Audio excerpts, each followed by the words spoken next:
के स्टार्टिंग में हम उसी मोनूमेंट को देखते हैं जहां सभी अलग अलग क्लैंस के टॉप 10 डिजाइवर उसी मोनूमेंट के टॉप 10 सीट में बैठकर वहां अपनी कल्टीवेशन कर रहे होते हैं। तभी हम प्रिंसेस को देखते हैं जो कि कल्टीवेशन करते हुए अपनी लेवल ब्रेक थ्रू कर लेती है और इसके साथ ही वो बाकी सभी डिजाइवर भी ब्रेक थ्रू कर लेते हैं, जिसे देखकर एक डिजाइवर अपने साथी से हैरान होते हुए कहता है कि वो देखो उन मास्टर ने ब्रेक थ्रू कर लिया है। तभी प्रिंसेस अपनी मार्शल सोल पावर स्क्रिप्चर को देखती है जो कि अब ब्रेक थ्रू करके 9 ग्रेट मार्शल आर्ट स्क्रिप्चर पे पहुंच चुकी होती है। इस बात से वो थोड़ा खुश दिखाई दे रही होती है। वही हम मास्टर वांग येन को देखते हैं जो कि उसका स्क्रिप्चर भी ब्रेक थ्रू करके 9th लेवल मार्शल आर्ट पे पहुंच गया होता है, पर वो अपने इस बात से ज्यादा खुश दिखाई नहीं दे रहा था। इसके साथ ही वो वहां से अब नीचे आ जाता है और अंकल टाओ के पास आके उसे बताने लगता है कि तभी मास्टर टाओ उसे कहता है कि मास्टर वांग, मुझे उम्मीद है अगली बार तुम जरूर इस मौके का फायदा उठा लोगे। इस पर वो जवाब देता है कि अंकल टाओ आप परेशान ना हो, अगली बार मैं जरूर मार्शल आर्ट को हासिल कर लूंगा। तब एक डिसाइबल अपने साथी से कहता है, मुझे लगता है इनमें से किसी ने भी अब तक मार्शल आर्ट ऑफ क्रिएशन को हासिल नहीं किया है, अब बस 2 ही लोग रह गए हैं, इनमें से किसी को भी मिल सकता है, पता नहीं कौन होगा। तभी हम लिंग लोंगटियांग और लिंग डोंग को देखते हैं जो कि मन लगाकर अपनी कल्टीवेशन कर रहे होते हैं। वहीं बाकी सभी लोग उन्हें देख रहे होते हैं खामोशी के साथ। तभी अचानक से लिंग टियान अपनी फायर फिनिक्स को बाहर निकाल लेता है। इसे देखकर सभी पूरी तरह शॉक हो जाते हैं। तभी लिंग टियान ऊपर हवा में आ जाता है और सारी स्पिरिचुअल एनर्जी को अपनी बॉडी में ऑब्जर्व करने लगता है। इसके साथ ही वो उस फायर फिनिक्स को अपनी बॉडी में पूरी तरह ऑब्जर्व कर लेता है, जिससे वो काफी सारी डिवाइन एनर्जी चारों तरफ फैल जाती है। तभी लिंग टियान इस डिवाइन एनर्जी को अपनी हाथ में पकड़कर देखने लगता है जो कि वाकई में काफी पावरफुल होती है। एक डिजाइबल कहता है कि ये तो मार्शल आर्ट ऑफ क्रिएशन है। वही ये देखकर वांग को बिल्कुल भी अच्छा नहीं लगता। तभी लिंग टियान भी नीचे आ जाता है। सभी डिजाइबल लिंग टियान को देखकर काफी हैरान थे, जिस पर एक डिजाइबल कहता है कि लिंग टियान निंग क्लैन से बिलोंग करता है और इस वजह से ये काफी ज्यादा जीनियस है। यहाँ तक कि लिंग टियान का टॉप 4 बड़े क्लैन जीनियस डिजाइबल में इसका नाम आता है। तभी लिंग टियान मास्टर सुजुकी के पास आकर उसको ग्रीट करता है, जिस पर मास्टर सुजुकी उसे देखकर काफी खुश दिखाई दे रहा होता है। उसे काफी अच्छी मूड में मुबारकबाद देता है कि बेटा तुम तो वाकई में काफी जीनियस हो। तभी मिस कायर भी उसको ग्रीट करते हुए उसे मुबारकबाद देने लगती है कि तभी अचानक से वहाँ काफी पावरफुल ऑरा रिलीज हो जाती है, जैसे वो तुरंत ही देखने लगते हैं और ये और किसी की नहीं बल्कि लिंग डोंग की होती है जो कि अभी भी वो कल्टीवेशन कर रहा होता है। लिंग डोंग अपनी मार्शल आर्ट सोल पावर्स को ब्रेक थ्रू कर रहा होता है। इसे देखकर एक डिजाइवर अपने साथी से कहता है कि पता नहीं ये बच्चा यहाँ ब्रेक थ्रू कैसे करने आ गया। इस पर उसका साथी उसे जवाब देता है कि पता नहीं आखिर चल क्या रहा है। तभी मास्टर वांग खुद से कहता है कि इसने तो बस की रिफाइनिंग प्यूरिफिकेशन का ब्रेक थ्रू कर लिया है, आखिर इसमें इतनी बड़ी क्या बात है, ये तो कुछ भी नहीं है। तभी मिस कायर उन्हें कहती है कि सोचा नहीं था कि लिंग डोंग भी यहाँ ब्रेक थ्रू करने आएगा, वो अभी तो इसके लिए तैयार भी नहीं था। तभी हम लिंग डोंग को देखते हैं जो कि मन लगाकर अपनी कल्टीवेशन कर रहा होता है कि तभी वो कल्टीवेशन करते हुए वापस दोबारा से वही सोल रेल्म में आ जाता है, जहाँ वो खुद से कहता है कि अरे मैंने सच में की क्रिएशन रेल्म को ब्रेक थ्रू कर लिया है। और फिर वो नीचे आ जाता है जहाँ जिया और दाओ ये उसके साथ वहीं होते हैं। जिया उसे कहती है कि मैंने सोचा नहीं था कि आप इतनी जल्दी ब्रेक थ्रू कर लोगे। इस पर वो उसे कहती है कि अगली बार प्लीज मेरे सेट का मार्शल आर्ट इनहेरिटनेस को एक्सेप्ट जरूर करना। जिस पर मास्टर ये लिंग डोंग से कहता है कि बच्चे तुम आखिर यहाँ क्या कर रहे हो, जल्दी से ऊपर जाओ। इसे सुनकर लिंग डोंग तुरंत ही ऊपर उन पिलर के पास आ जाता है। तभी लिंग डोंग अपने डिवाइन स्पिरिचुअल पावर्स का इस्तेमाल करते हुए उन्हें कल्टीवेट करता है, जिसकी वजह से उनके साइन वर्ड एक्टिवेट हो जाते हैं और वो हिलने लगते हैं सभी पिलर, जिसकी वजह से उनकी सभी जंजीरें भी टूट जाती हैं। तभी उन पिलर्स का काफी सारी डिवाइन एनर्जी नीचे से रिलीज होने लगती है और ऊपर की तरफ उड़ने लगती है। लिंग डोंग उस सारी एनर्जी को अपनी बॉडी में ऑब्जर्व कर रहा होता है। असल में दोस्तों ये पिलर किसी एक जैंट होली पाम हैंड के होते हैं जो कि काफी डिवाइन एनर्जी को रिलीज कर रही होती है और लिंग डोंग उस सारी एनर्जी को अपनी बॉडी में समन कर रहा होता है। इस प्रोसेस की वजह से उस जगह से काफी सारी डिवाइन एनर्जी निकलना शुरू हो जाती है, जो कि सेम यही डिवाइन एनर्जी हम उस मोनूमेंट से निकलता हुआ देखते हैं। ये डिवाइन एनर्जी एक जगह ऊपर आसमान में स्टोर होने लगती है, जहाँ रियल वर्ल्ड में लिंग डोंग बैठकर कल्टीवेशन कर रहा होता है। वहाँ उन सभी को कुछ भी समझ नहीं आ रहा होता है कि आखिर क्या चल रहा है। तभी लिंग डोंग उठकर तुरंत ही अपनी थंडर पाम हैंड पावर्स की मदद से उस सारी डिवाइन एनर्जी से वो Jain Holi divine palm hand को बाहर निकाल लेता है और उसकी सारी एनर्जी लिंग डोंग अपनी बॉडी में ऑब्जर्व करने लगता है। इसे देखकर सभी पूरी तरह देखकर हैरान हो रहे होते हैं। तभी लिंगडोंग उस सारी एनर्जी को स्टोर करके अपनी बॉडी में समन कर लेता है और जैसे ही अपनी मुट्ठी बंद करता है तो उससे काफी खतरनाक सारी एनर्जी की और रिलीज हो जाती है, जिसे महसूस करके सभी को अंदाजा हो जाता है कि ये वाकई में स्ट्रॉन्ग लेवल की मार्शल आर्ट पावर्स है। जिस पर मास्टर सुजुकी खुद से कहता है कि मैंने ऐसी जबरदस्त इंस्पायरिंग मार्शल आर्ट्स कहीं भी कभी नहीं देखी।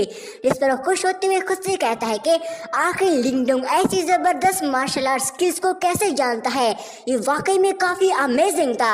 वही लिंग टियान उसकी ये बातें सुन रहा होता है, जिस पर वो खास रिएक्ट नहीं कर रहा होता है। दूसरी तरफ लिंगडोंग के हाथ में भी अब मार्शल आर्ट स्क्रिप्चर आ जाता है, जिसे देखकर वो खुद से कहता है कि मार्शल आर्ट ऑफ क्रिएशन आखिरकार मुझे भी मिल गई है।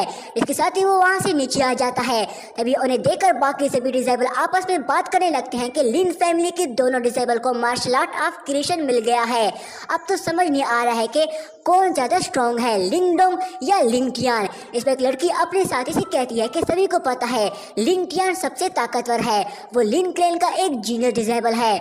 इस पर डिसेबल से जवाब देता है कि लिंगडोंग लिन फैमिली के ही एक अलग फैमिली से बिलोंग करता है, इसके बावजूद भी उसकी स्ट्रेंथ इतनी ज्यादा ताकतवर है और इतनी काफी पावरफुल है कि वो मार्शल आर्ट में किसी को भी टक्कर दे सकता है, वो भी काफी लाजवाब है। तभी लिंगडोंग बिना कुछ बोले लिंग टियान के पास से गुजर जाता है। तभी मिस काइर लिंगडोंग के पास आते हुए उसे कहती है कि तुम वाकई में काफी स्मार्ट हो, तुमने आखिरकार मार्शल आर्ट ऑफ क्रिएशन हासिल कर लिया है।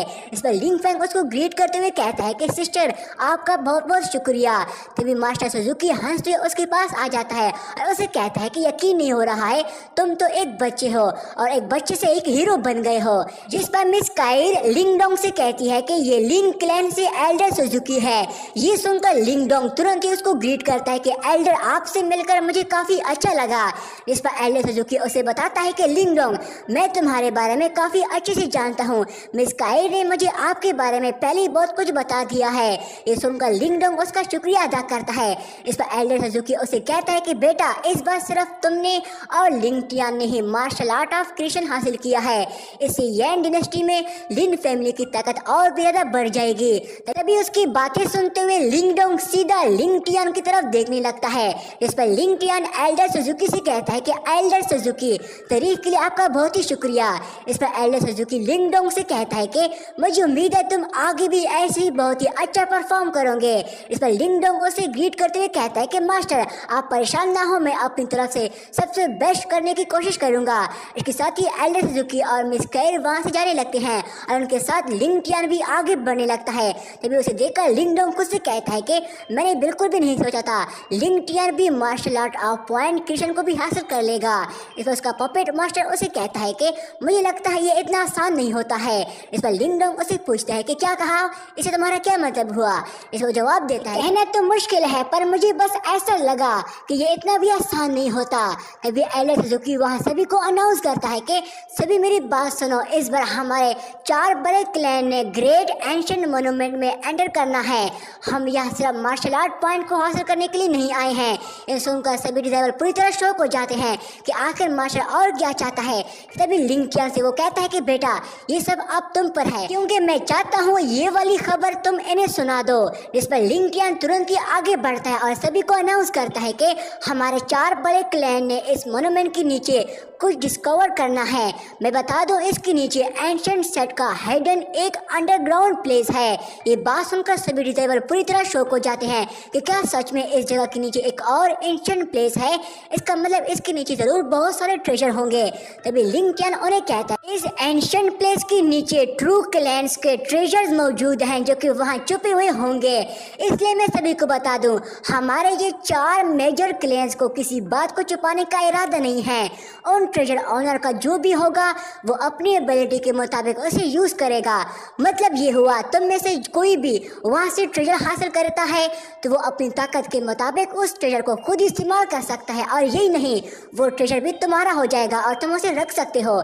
ये सुनकर सभी डिसेबल काफी खुश होने लगे हैं। अब तो वहाँ कोई भी ट्रेजर कैसा भी क्यों ना हो वो ही हासिल करेंगे और इस टेस्ट को पास करेंगे और वो ट्रेजर किसी को भी नहीं देंगे। इस पर लिंग टियान उन्हें कहता है कि हाँ सही कहा, वहाँ जो डिसेबल भी ट्रेजर ढूंढेगा वो ट्रेजर उसका ही हो जाएगा और वो अपने पास रख सकता है, पर ये इतना भी आसान नहीं होगा क्योंकि इस अंडरग्राउंड के नीचे एक बहुत ही ज्यादा पावरफुल गार्डियन बीस्ट मौजूद है। ये सुनकर सभी डिसेबल के होश उड़ जाते हैं कि वहाँ एक गार्डियन बीस्ट कैसे हो सकता है। इस पर लिंग टियान उन्हें कहता है कि हमारे सभी 4 क्लेन्स अपनी पूरी ताकत से उसके साथ फाइट करेंगे। हमारे सभी 4 क्लेन्स के डिसेबल उस गार्डियन बीस्ट को अपना एक दुश्मन समझकर उस गार्डियन का मुकाबला करेंगे। इसके बाद हम ट्रेजर आपस में ही बांटेंगे। सुनकर सभी डिसेबल सोचने लगते हैं कि इस टास्क में काफी रिस्क है। चाहे हम 4 मेजर क्लेन्स यहाँ हैं, पर उस एंशिएंट सेट के ट्रेजर को हासिल करना इतना आसान नहीं होगा, पर हमें कोशिश तो करनी होगी। तभी प्रिंसेस उन्हें कहती है और उन्हें हौसला देती है कि हमारा ग्रेट डीमन सेट इस एंशिएंट सेट के सभी ट्रेजर्स को हासिल करने के लिए तैयार है। हम आपके साथ ज्वाइन करेंगे। इस पर यिंग कोइजुंग क्लैन का लीडर भी ज्वाइन करने के लिए तैयार हो जाता है। इसके बाद सभी डिसेबल भी इस कंपटीशन को ज्वाइन करने के लिए तैयार हो जाते हैं और काफी ज्यादा एक्साइटेड हो जाते हैं। वहीं दूसरी तरफ लिंगडोंग खामोश होता है, वो कुछ भी नहीं बोल रहा होता है। तभी उसका पपेट उसे कहता है कि बच्चे वहां जाने का सोचना भी मत। इस पर लिंगडोंग उसे कहता है कि मुझे ऐसा लग रहा है कि इस अंडरग्राउंड के नीचे काफी खूंखार और खौफनाक किस्म के इवल फोर्सेस है। तभी मास्टर लिंग टियान अनाउंस करता है कि चलो अब स्टार्ट करते हैं, जिसके साथ ही वो उस मोन्यूमेंट की तरफ आगे बढ़ने लगता है। इसके साथ ही सभी 4 बड़े क्लैंस के मास्टर भी उसके पास आ जाते हैं और फिर रेडी हो जाते हैं। इसके साथ ही दोस्तों हमारा ये वाला पहला पार्ट यहीं पे एंड हो जाता है। दोस्तों मार्शल यूनिवर्स सीजन 4 का अगला पार्ट मैं कुछ ही देर में अपलोड करने वाला हूँ। तब तक के लिए मेरे इस चैनल को सब्सक्राइब करके इस वीडियो को लाइक कर देना। शुक्रिया।